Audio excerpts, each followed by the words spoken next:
Hey, readers and writers, we are at it again today with theme. So, what I would like for you to do is turn and talk. What is a theme? Go ahead.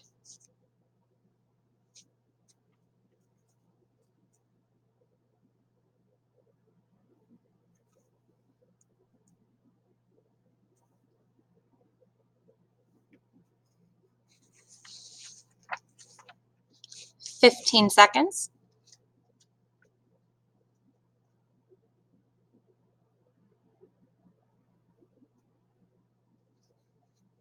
5, 4, 3, 2, 1. Hands up top. Good. So, as we talked about yesterday, and as we learned yesterday, the theme is the lesson that the author wants the reader to learn. It's what the author wants you to take away from the story. Another thing to remember is that themes go with stories. Main ideas go with nonfiction, themes go with stories. So, we did a gallery walk of the room. We've got these posters hanging up in the room still, they'll be up there all year. But there are so many different themes that we could have in a story. Now, yesterday, the stories that we heard, there were some Aesop's fables. So we know they have a moral. Because they have a moral, the theme comes right at you. They're super obvious. Unfortunately, that's not always going to be the case. The theme is not always going to be super obvious. You might have to dig a little bit in order to find it. Now, it's always there and there's always evidence of it, but you'll have to dig a little bit to find it most of the time. So our theme honestly is a lot like the filling to a cupcake, and I hope that these don't make you too hungry. I know they look delicious. But the theme is like the filling of a cupcake. The filling is in there. It's at the center and it's wonderful once you get to it. But you have to tear away the layers. You have to take a couple of bites in order to get there. That's how we find our theme. So, some of the layers that we're going to tear away today in order to get to that hidden theme is by taking a look at the types of conflict. Yesterday, we talked about just the details in the text. Today, we're going to clarify those details and specifically talk about conflict. So, we have three types of conflict: character versus self. Our character is battling something internally. Character versus another character. Not necessarily a physical fight like this, but it could be a conflict or a problem with another character. And then we could also have character versus society. Now we know there's another one out there as well, character versus nature, when we have those weather related stories. But in character versus society, we usually have a character standing up to something that he or she believes in. So let's take a look at this task card. As I'm reading, I'm going to be thinking about the character actions and the character conflicts that are going on. So it was the day after Halloween, and Mason was going through his stash of treats. He was sorting his favorite pieces of candy, the chocolate bars from the Duds, like the Tootsie Rolls. His twin sister, Madeline, entered the room and asked if she could have one of his chocolate bars. So we have some character actions.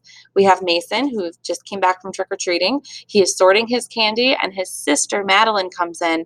She wants some, so she asks. No way, he responded. This candy is all mine. Besides, don't you remember when you said you were going to stay home with mom to hand out candy this year? And how I warned you I wasn't going to share any of the candy I got with you? Geesh, Madeline replied. I just asked for one piece. And she walked away. So, some more character action. They're having a conversation. At this point, I'm starting to think that our conflict is character versus character because we have two people here who are not fighting, but they're having a little bit of a disagreement. Mason is reminding his sister that she said, I'm not going this year. And he said, well, I told you before that you're not going to have any of my candy. So he's reminding her of that. Mason knew what would happen when his mom got home. She made sure half of his candy, favorites included, she would make him share half of his candy, favorites included, with Madeline. He wasn't about to let that happen. He then ate every single one of his favorite chocolate bars. By the end, he didn't feel so good. In fact, within a few hours, he was very sick and found himself regretting the decision. So we have another character action that this time kind of fits with a character versus self conflict. He has made a decision and now he's suffering based on his own consequences. So if we were to fill this out in a little graphic organizer, we have our character actions. Mason went trick-or-treating for his candy. Mason's sister didn't want to go and then asked for that candy. So Mason ate all of his candy at once in order to save it. So we had some character versus character. She wanted his candy. He didn't want her to have it. Character versus self. He didn't want to share, so he ate it all and he felt sick. So to me, I kind of get to two different themes here. Hard work. He's feeling like he's the one who put in the work, so he's the one who deserves to have this candy. It could also be hard work because his sister learned, well, if I want to have the reward or if I want the benefit of this candy, I need to put in the work and I need to go out and get it. We could also learn self-control on both ends here. Again, Mason's sister learned that she should have gone out to do it. So she should have had the self-control to know, nope, this was a decision that I made. I can't just go out and ask somebody else for their stuff. Or self-control on Mason's part. Maybe he should have learned that there's another way that he could have saved some of his candy other than eating all of it at one time.